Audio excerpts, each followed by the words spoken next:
Well, what a test match we have had. An of cricket at Lords, which began with India leading by just 153 and only Rishabh Pant and their tail to rely on, an unlikely partnership that took the game beyond England for victory. And then they had 60 overs to get 10 English wickets. They managed to do it in 51.5. They take a 1-0 lead in this five-match test series. And it's only Test cricket wins in England are hard to come by. It's only the eighth win for India in England. It's the third at Lords. So these moments are to be celebrated. Only a select few experience it. VVS Lakshman's experienced it twice at Headingley in 2002, at Trent Bridge in 2007. So he can appreciate what this Indian camp would be feeling. Lakshman. Yeah, I think they will never ever forget this win. I think they will treasure this throughout their lifetime. Keeping in mind, the situation the team was in at the start of the fifth day, only depending on Rishabh Pant and the tail to follow. And I just felt, the energy and the enthusiasm you saw in each and every over took the field was just amazing. It was infectious. The captain led the way. The intensity is always there when Virat Kohli is the captain and when Virat Kohli is on the field. But all the bowlers were charged up. And I think this is a great testament of the character this team has shown over the last 2 to 3 years. This is as critical or as important win for Team India as it was in Brisbane. Because fantastic display of character from two tailenders, Jasprit Bumrah and Shami. The English bowlers try to attack them with a lot of short pitch delivery, a lot of verbal duel going on, but they showed their character. They stood firm, and I thought it was a complete team effort. And the English team will just repent at some of the tactical blunders they made while bowling to Jasprit Bumrah and Mohammad Shami. Yeah, we're going to go through all of that. Steve, there are so many heroes in this game for India, but this is what we look at from an Indian point of view as a very special time in Indian cricket where you've got a collection of fast bowlers that tend to win you test matches. They've done it in Australia on two occasions now. They've started this series in the same four fast bowlers that have managed to get 10 English wickets on what was supposedly not an easy pitch to get wickets on in 52 overs. No, they bowled absolutely brilliant. The four of them together in a combination, and they bowled a bit like how England bowled in that middle period. I think it was in the first innings where, yes, the batsman had the answer, but they stuck at it. This time, India stuck at it, ball in the right area. England didn't have the answer, nowhere near the answer. I thought they were absolutely magnificent. The energy that the captain led by. I think the enthusiasm the captain shows. There was a lot of verbals going around, not a problem whatsoever for me. I thought if you give it, you've got to take it. And I think the whole thing started from Jasprit Bumrah walking out this morning. I must admit, when Rishabh Pant nicked off to Ollie Robinson, I'm thinking by tea time, I'm going to have my first beer and celebrate England going 1-0 up. And boy, did that not happen, because when England came out, or when Bumrah came out, England have gone at Bumrah. And then all of a sudden, it was like a bully going at somebody in the schoolyard. And the kid that the bully was bullying stood up to him. And when he stood up to him, the bully disappeared. And that's exactly what's happened in this game. India stood up to England, and England didn't have the answer. As harsh as that sounds, literally from the minute Rishabh Pant walked off, and Bumrah walked in, and all of a sudden there was a complete and utter change and a loss of control by the England cricket team. And it's cost them 1-0 in this series, in my opinion. All right, strong words, and let's focus on that. So many ebbs and flows in this game, Lakshman. But would you go with Steve that what happened this morning after the Rishabh Pant wicket for that 1 hour or so that England completely lost the plot that changed the Test match? Yeah, that was a turning point. There was no doubt, because it was not only what was happening on the cricket field, but you see the balcony. Whenever the cameras were focused on the Indian players in that dressing room and on the Lord's balcony, you could see they were involved with the partnership. They were involved with what was going on a cricket field. And it happens. Such things actually can change the morale in a changing room. And also that celebration which I mentioned, once Jasprit Bumrah and Shami were walking out after being unbeaten, and they were walking out, and the entire team came down. It's almost two levels. The dressing room is 2 levels up. They came down in the long room, waited for both the batsmen to come, and the way they applauded shows that everyone were involved in this partnership. And that, for me, was a change in momentum. And that is why I mentioned the tactical blunder, because instead of sticking to their strengths, I think they got emotionally distracted with the English team, keeping in mind what has happened between Jasprit Bumrah and Jimmy Anderson 2 nights back, and that cost them the match. That may well cost them the series, because now this enthusiasm and this fire from the Indian team, I don't think it being diminished very soon. That partnership of 89 of 120 balls, it took time out of the game, it put runs on India's target. If you had to have the first word to this English team and talk about that, how would you explain it? How would you articulate it to them, Steve, given how important it's been and how it's effectively cost them this test? I'm not sure. I'm not, Renek. I'm not exactly sure how you explain that from a coaching point of view, or how you dissect it. It's like, what sort of plan did you have? Did you have the plan of going short? If I'm saying this to my team, if you've got the plan of going short, well, there was a short leg. There was no man round the corner. You didn't have a slip for a tail-ended batsman to punch it into the sort of that, the catching area. You didn't have a leg gully or a leg slip. Men on the boundary. You had long on and long off back. So if you were going to go short, why have you got long on and long off back? I'd be asking them what their sort of game plan and what their thinking process was. And I'd question, the decision making of the captain as well, because Jimmy Anderson, who is your main strike bowler, VVS has mentioned a couple of times, in the last 2 days, the ball that has been the one that has been dangerous on this surface is the ball that's been pitched up and allowed to move either through the air laterally from the overhead conditions, or it's nipped off the seam using the slope. All of a sudden, we're bowling at number 9 and number 10. We're bowling bouncer after bouncer after bouncer. And Jimmy Anderson, he's not bowling. He didn't bowl for about 45 minutes. So I'd question that thought process as well. But I'd also question, when you go hard at somebody, a whole lot of you have got to go hard at somebody. And the difference between the Indian cricket team going hard at England and what England went hard at Jasper Bumrah and Mohammad Shami, it was 1 or 2 here, there and everywhere. There was at a point where I know, and Richard Illingworth was right, because I think they were getting close to the wicket, but there was a point where on my TV screen, I had 2 England batsmen and I had the whole of the Indian cricket team around him, giving him it. Now, people will say, is that crossing the line? I'd say no, they'll give it as much, they've got to take it back. So for me, it was one team wholly having a go and having a real plan and a good hard go at the others, and another team, just realizing the standoffish naivety possibly from inexperience, but it just didn't seem a together cohesions of, right, we know what we're doing and we are going to execute our plan. India did, that's why they won. One thing, Please, Rana, which I would like to add is a good coaching staff is the one who will foresee what's going to happen in 10 overs or 15 overs down the line. So I think there's so many people in that England changing room, part of the coaching staff, and some of them are very experienced international cricketers. Someone like Trescothick is there, someone like Collingwood is there. So I think it was also important to send a message. Once this verbal duel and that emotional attack was happening, that let us focus on the target, let us get the batsmen, get 2 wickets done and dusted, and then let us come and win this game. So I think did that message come out? I didn't see, at least on my television set. So I think that's also an important role a coaching staff plays. Is they foresee what's going to happen, and if it is going to be detrimental for the team, they actually pass on the message to the captain on the field. Because on the field, you have to understand that the captain can be caught up with a lot of things. He's himself emotionally charged up. The bowlers have done fantastically well to get England to that position. Whereas from outside, you're watching the game in a different way. You have a different perspective.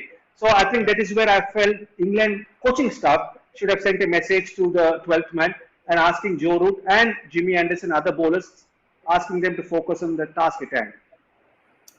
It's not going to be a happy dressing room that dissects this. Yes, Steve, please.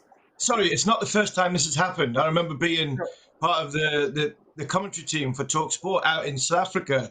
Was it last Christmas? And first test match in Pretoria, we've got and even experienced guys like Broden Anderson bowling bouncers at Kagisa Rabada and Henrik Nokia, and on a wicket which was, you just had to bowl at the stumps and you had to have a chance of getting a wicket. So, and that's cost England in the past. So this is not the first time it's happened, and England haven't learned from it. And the sooner they do learn from it, the better, because if they get in these positions and they do fluff their lines, their batting unit is not good enough to give runs away like that at the bottom of the order. And then when it comes to the crunch, the series at the end of the series, when they look at this, if they have lost it by one or two, by one test match, you can look and say, well, they haven't learned from the mistakes in the past. So in Africa, they had made the mistake, and now again they made the mistake of bowling too short at tail enders and not having a set plan. All right. Well, you could see that the extensive discussion right after this win is about the morning session on day 5. You think maybe as Laxman and Steve Harmison have agreed that that is where it changed. So that's why we're getting so deeply into that. But yeah, it just changed the entire complexion of this test match. Therefore, that is the first discussion we seem to be having. Let's now move it to the Indian bowlers. Now, Lakshman, this is often a conversation we tend to have about this set of Indian bowlers. Sometimes comparisons can be unfair, but you're someone who's played so many years of cricket, has seen different bowling attacks in England. You've seen a Zair Khan win you a test match in 2007, which won a series. What is it about this bowling attack together that you think just the perception seems to be that they are just better? There's something different from what we've seen before. It's a collective unit, Ronak. Because now in this test match we played four quality fast bowlers, and there are one or two who are on the bench. Umesh Yadav is more than capable Yeah. test bowler, according to me. So India never had, even in the generation high played, had five quality bowlers in the same squad.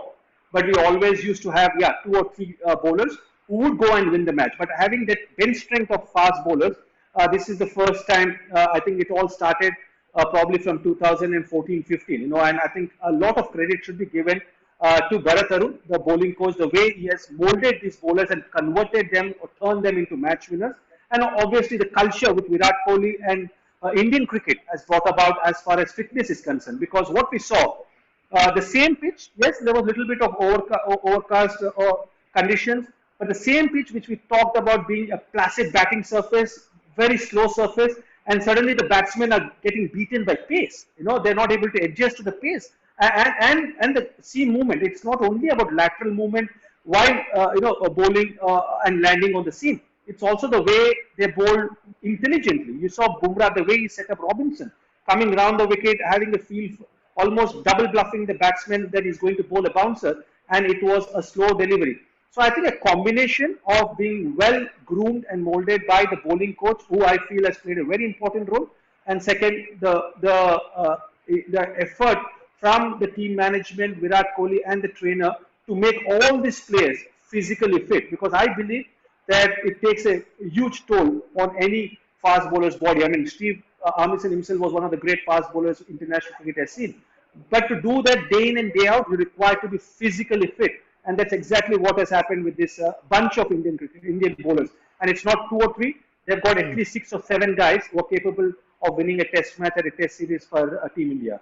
Yeah. It's off late only that India's fast bowlers seem to be getting all their wickets. It happened recently. It happened in the first test. Yes, that was Shardul Thakur. It's happened in this test. They picked up 19 of the 20 English wickets, one just being a run out in the first innings. Steve, take some time on this. I want you to tell me what about these four together? That's Ishant, Bumrah, Shami, and Siraj. Why is it that they complement each other? How is it that they're different from each other? And why that sort of makes this unit seem, as potent as it is? I think because why they're very potent is because they've got all bases covered. I was fortunate to play in a bowling attack, which was arguably as good a bowling attack as England ever had as a unit. And we had, you've got a tall bowler in Ishant who likes the ball to go in, who naturally likes the ball to go in. But because the seam position he holds it, he has this ability to get over the perpendicular at the top, which sometimes just rolls his fingers across it and it makes it nip away. So from that point of view, he's very, very dangerous to line up where your off stump is. So and the thing about it is he runs in and he runs in. So I think that's why he's Virat's go-to man. He likes to have him in his side because he knows he can bowl overs. Shami for me is more English seamer than some of the English seamers that we have got in our team because he runs up. He's got great core strength. Big backside. Matthew Hoggard in my time, pretty big backside, could get it through. Skiddy trajectory, swinging the ball away, in and around off stump. And I think Shami's a fine bowler. So with that, you've got somebody at 6'3", 6'4", possibly bigger. And Ishant maybe is a bit bigger than that. And you've got Shami, who's about 5'10". One's taking the ball a long way from outside of the right-handers outside edge, and the other one's trying to go inside the right-handers inside edge. So they complement each other very, very well. And Bumrah, when you haven't faced him, and I know people are facing him a lot more and more, but he hits the deck, and he's because of his inconsistency with it, the action at the top, that creates inconsistent natural variation off the pitch. And because he hits the pitch so hard, if there's anything in the pitch, he can get something out of it. So, a ball that you think, right, might be going over the top of off stump, you always feel as though you've got to play it because he's quite skiddy. The ball comes in quite flat. So you always feel as though you're playing it. But you've got a bouncer, which you can't get out the way of as well. So he's very, very difficult to smother the bounce if there's any sort of inconsistent bounce. And the best one, I'll save the best one to last. The Duracell battery, honestly, I love Mohamed Siraj. What he's just done at the end there, mentioned from the first ball to the last ball, he is on it.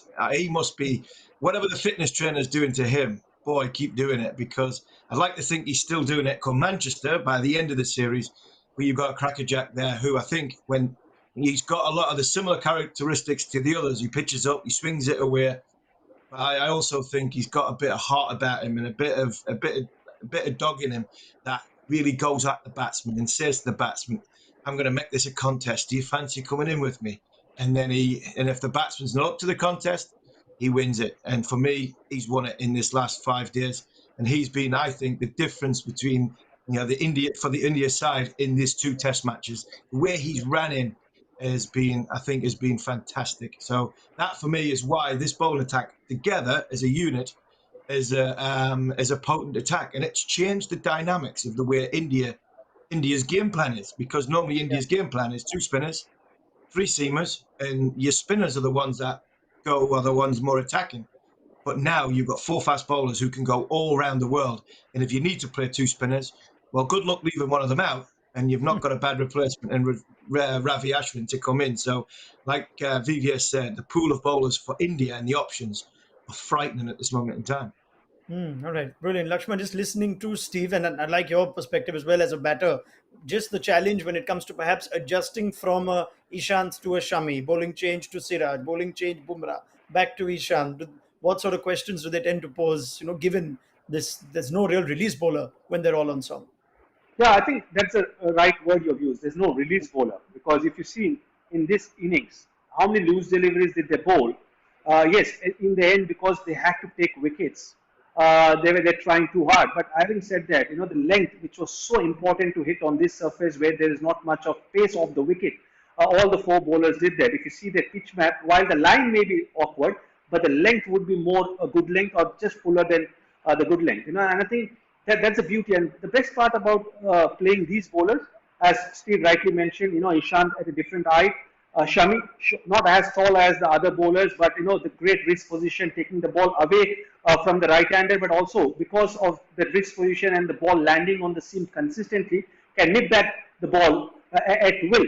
And then Jasprit Bumrah. For me, I think he's the best when he's he's in full swing. I think for me, Jasprit Bumrah is the difference, because he's got the knack of getting the best of batsmen out. And whenever he is in top rhythm, I think a lot of deliveries which he bowls are wicket-taking deliveries, and a lot of them deserve to take a wicket. And then Siraj, what an addition he has been to this side. And I think Siraj is almost like what Ishant Sharma was at the start of his career, and for the major part of his career.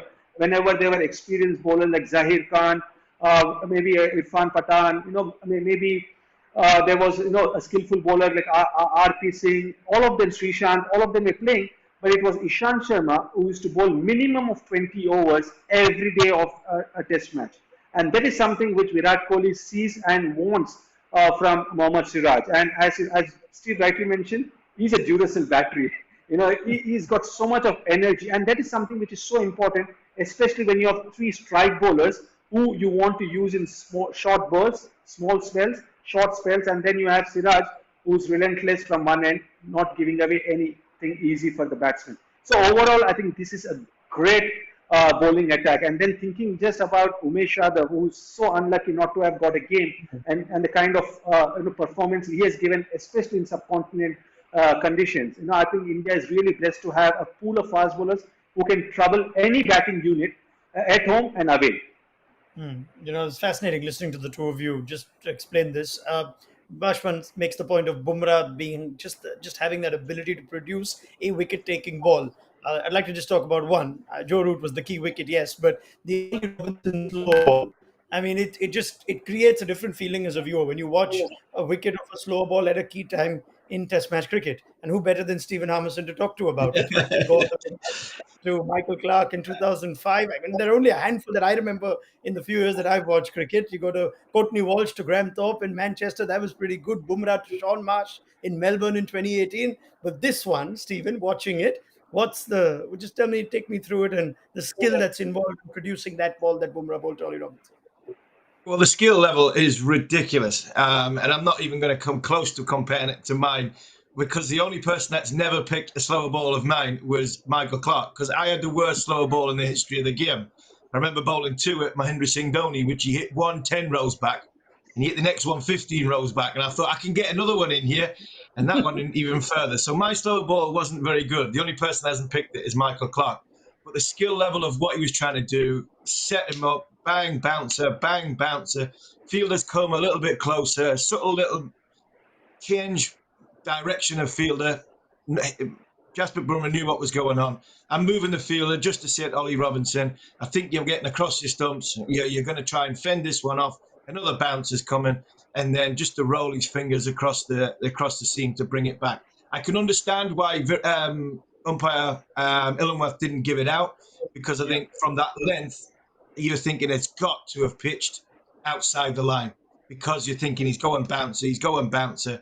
But that little subtle variation, which just run his fingers across and it turned back from sort of leg stump back up the slope onto the stumps. It was magical, absolute magical. And Ollie Robinson all ends up. I actually think he got his bat caught behind his back pad as it was coming through, because he tried to smother it, because he was done. He was done like a kipper. All ends up. Was a fantastic bit of bowling, and at the time, India needed it. Virat Kohli needed it. He throws his ball to his, the man that he wants, that he thinks that's going to make the difference, or more often than not makes a difference, which is Jasprit Bumrah. And Bumrah didn't disappoint his captain, and all of a sudden, the wicket was gone. The wicket Robinson was gone, and for me, that was it. It was game over from there.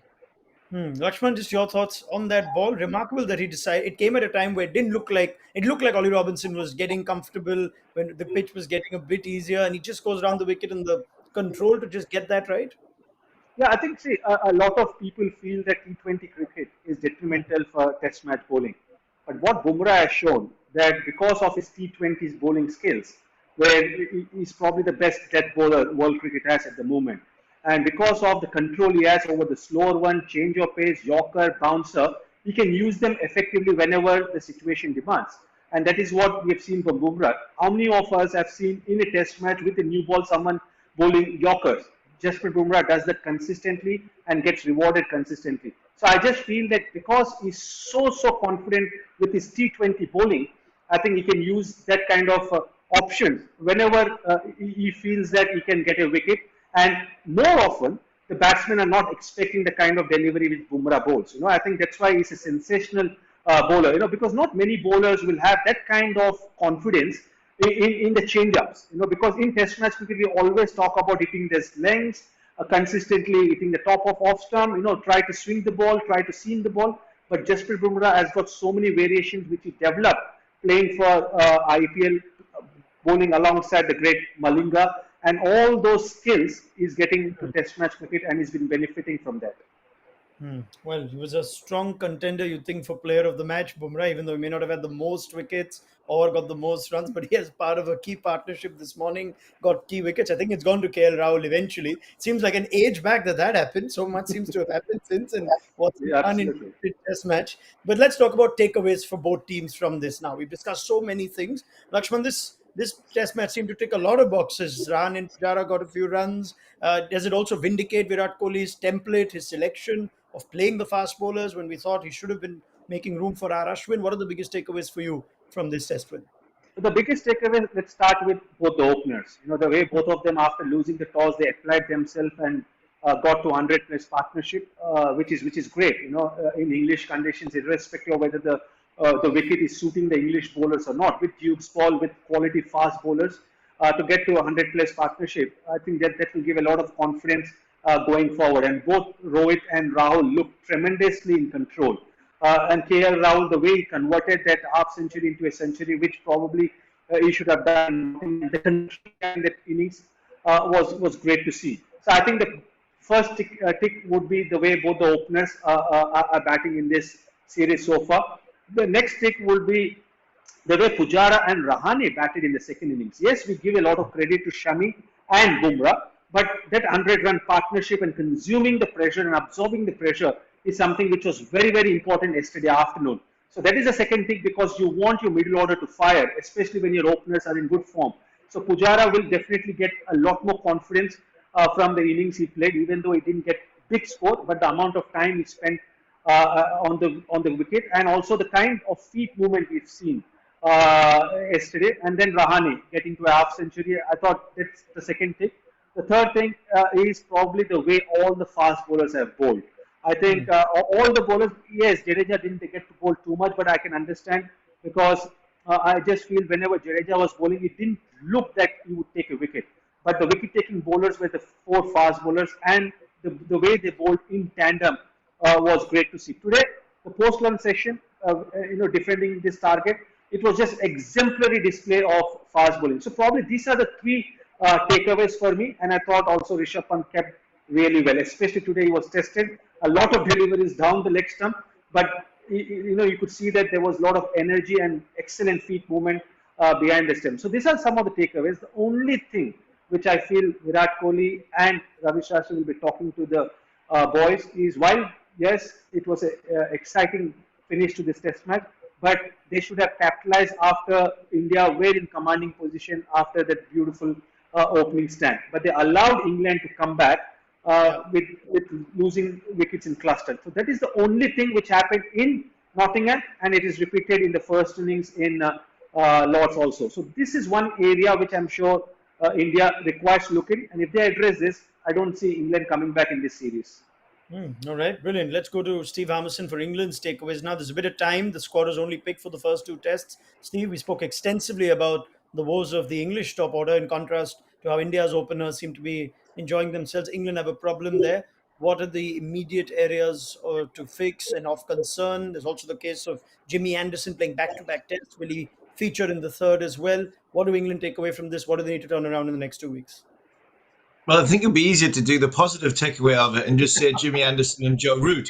Yeah. The rest of it is you've got to question quite a few things. I think the openers need looking at. Hamid, you've got to give him a chance. He's come in for this test match, so because you've picked him, you've got to back him in on that front. Captain was unbelievable, and the way he played at Lords to be on the losing side. I think the rest of the players need to have a good look at themselves, that they're captains on that. Josh Butler batted in the second innings. He batted very, very well. Bairstow looked comfortable in the first innings, but again, I come back to that term, the way I said it before. It was like a bully going at a kid in the play yard, and the kid in the play yard stands up to the bully, and the bully disappears. And I think a lot of that happened with England, and I think that's happened with England many, many times. England are a bit soft in that when somebody stands up to them, and I don't think you can go away and teach that or coach that. I think that's just in your players, and I think England are in that middle order, just a touch a bit soft when it comes to it. So I think that potentially needs addressing. I thought the bowlers stuck to their tasks really well. I thought Robinson had a good game. I thought Wood, when things needed to happen, he made it happen. Anderson was brilliant in the first innings. Can he play a back-to-back test? I don't think there's an option. He has to play a back-to-back test with no Stuart Broad. And I thought Moeen Ali did what Ravindra Jadeja did. You give him a little bit of control, never really spun, so he wasn't really in the game. But I thought Moeen Ali held his own with the bat. The problem England have got, the huge problem England have got, is where we're going to pick players from to come into the side. Remember, we are the home side. So if we were in India and India were having the same problems, you'd have the Ranji Trophy be going on at a similar time, and they could pick somebody that's just got 100 or 5 for or whatever. We haven't had that that luxury in England, and the next first class match doesn't start till the day after the next test match finishes. So everybody's playing 100, everybody's been playing 50 over cricket. So trying to get somebody that's in decent form to come into a test match, that's going to be the challenge. I do believe that the top, and unfortunately, it might be as simple as they both go out. England sort of lose Sibley and Burns, and Crawley, Hamid go in and open, and you might look at somewhere like Ollie Pope and chuck him in sink or swim time, and he can bat at number 3, and that might be the change that England look to have. I think Mark Wood will be all right. It just looks as though it's an impact stuff, so fingers crossed we have him back for the next test match, because England need to hit the ground running at Leeds very, very quickly, because if they don't, I think it could be a long last 3 test matches, and India will run away with the series. Well, that's as extensive and exhaustive a review as you'll get on this test match. Series is alive. It's 1-0 to India going into the next 3. They won in the second test at Lords in 2014. It didn't go well after that. So England can look at history if they want to try and turn things around 9 days before the next test. VVS Lakshman's already saying no, it's not going to happen. You get that feeling, Lakshman? This is different from Yeah, 2014. This team will. 100%. This team is not anything compared to the English teams of the past. The bowling attack is good. Yeah, I understand that they've lost probably their best fast bowlers. Archer would have made a big difference. Vokes would have made a difference. Stuart Broad ruled out of the Test series is a massive blow, but the batting looks very pretty. And you can't compare with the English team of the past. I think I've never seen a weaker batting lineup than the current one. Okay, there you have it then. Let's see if England can find something to turn things around. Steve Harmison agrees too. 9 days before we move to Headingley. We'll pick up the conversation then. Lakshman, thank you very much. We'll be back for your company on the 4th test in Manchester. Steve Harmison, we will see you for the next one in just a few days' time. Extensive review in the aftermath of this Lord's win is going to be on ESPN Cricinfo, so make sure you catch quotes from the captains and, of course, selection announcements that will come in the days to come for the England team as well. It's been a brilliant win for India. Let's see if they can carry on this momentum and go ahead and make this series their own, which they were predicted to by a number of panelists, including on ESPN Cricinfo Matchday. Thank you for watching. See you ahead of the 3rd test. Bye-bye.